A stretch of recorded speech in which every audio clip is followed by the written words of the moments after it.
Any other questions that come to mind about breakfast? How about the usual, you go out for the sunny side up eggs? Ah, yes. And then, the breakfast special for whatever, the greasy spoon. Great question. So when we're looking at those types of breakfasts, one of the first things to ask ourselves is it a treat or is it regular occurrence? So if one Saturday a month you have a family special time, sometimes dads will go out with the kids and leave mom to have time to herself, or mom takes the kids and because dad has hockey, or maybe you're a single parent and you decide, I need this morning kind of off of making breakfast. So different reasons, and it's maybe just once a month. Go ahead and enjoy yourself, see it as moderation and move on. If it's a more common thing, if it's a few times a month or a few times a week, ideally we're still thinking in terms of balanced nutrition. So we're still wanting the grain and the protein. And usually what happens with those breakfasts is there's a lot of extra protein and fat, and sometimes we double up on the carbs as well. So we think of home fries and toast with butter, eggs and bacon, and maybe even sausages. So a lot of added components, a lot of added components within that breakfast. So one idea that you can use is moderation. If you really enjoy toast, home fries, ham, and eggs, well, maybe one day you could have toast and ham, and another day you could have home fries and eggs. And just finding balance for yourself within. You can ask for your eggs to be poached in water as opposed to being scrambled or fried, because there's not extra oil added in the process of poaching. I would encourage you, food safety-wise, to try to have your eggs as cooked as possible. Asking for whole wheat toast with the butter or margarine on the side, and then using peanut butter instead of the butter or margarine, because with peanut butter you have the protein factor as well as the healthy fat instead of the less healthy fat that would be in the butter alone. So really, when you're eating out, no matter what meal it is, it's taking control of the situation. Just because something's on a menu or being served to you doesn't mean you have to eat all of it. It doesn't mean you can't ask for things to be slightly changed so that you feel that you have control. Does that kind of answer your question? If it was the Budweiser or that. Yeah. Okay, we'll go with that instead of the Budweiser. One of the nicest places in town in terms of being able to have a healthier option is Cora's, actually. Cora's has a whole wheat option for their French toast, whole wheat option for their crepes, a lot of fresh fruit. You can get yogurt or cottage cheese, a poached egg.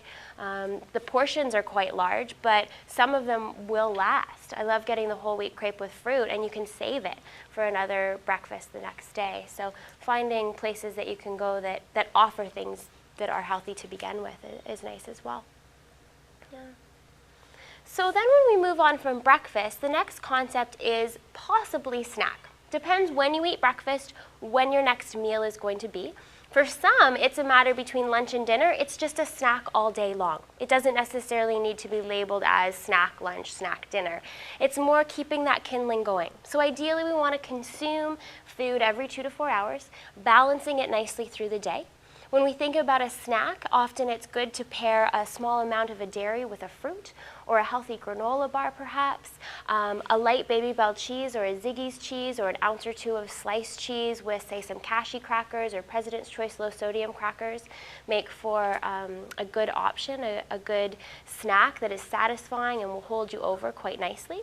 If you find that you have some sweet cravings in the afternoon, rather than reaching for the Mars bar or the Snickers bar, you could reach for a granola bar that at least has a fiber component to it. So each of these have a chocolate factor added, but they both have more grams of fiber than grams of fat. And so they will actually satisfy you, keep you full, and prevent you from turning to maybe the sweet treat that might be in the variety store or in the vending machine. So that's an option. Another option for a sweet treat is always a soy chocolate milk or a regular chocolate milk. A 1 cup of soy chocolate milk or regular chocolate milk gives you protein. It gives you some quick-acting carbohydrates. It'll quench your thirst and help you to carry on through. So really, it's finding snacks that prevent you from overeating the next meal opportunity, per se, that you have. Just giving your body a little bit of kindling all day long. In terms of lunch and dinner, ideally when we look at the amount of food we have, half of it is going to be a vegetable, whether it be fresh or cooked or maybe a nice bowl of soup. quarter starch and quarter protein. And it may not sit that way on your plate, but when you look at the proportion of the food, that's what is ideal. And when we look at the quarter protein portion, ideally we're seeing a variety, whether it be chicken, turkey, a lean ham, pork tenderloin, fish, shrimp, scallops, meat alternatives like beans and lentils, veggie ground round. I have some meatless chicken here tonight. So when we look at those proteins, having as much variety as possible to give us vitamin B12 and iron, as well as looking at the other components that are within proteins when we're choosing them. And then with the starch, we want to look at the idea of what's called a low glycemic index. So a whole grain, a sweet potato over a white potato, wanting those sugars to break down slowly in our body so that we don't have a blood sugar rise spiking. We just have a gradual rise and a gradual fall. So that's kind of the day in the nutshell. Breakfast, lunch, supper, snacks in between. It's okay to eat in the evening. Oprah would love us to believe we're not supposed to, but I want you to believe you are supposed to. It's okay to have a snack. It's how much we have.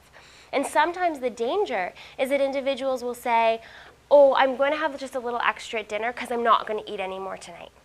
And the problem is you've actually given your body more than it needed at that time, and that's the amount that can go into adipose tissue, go into fat storage.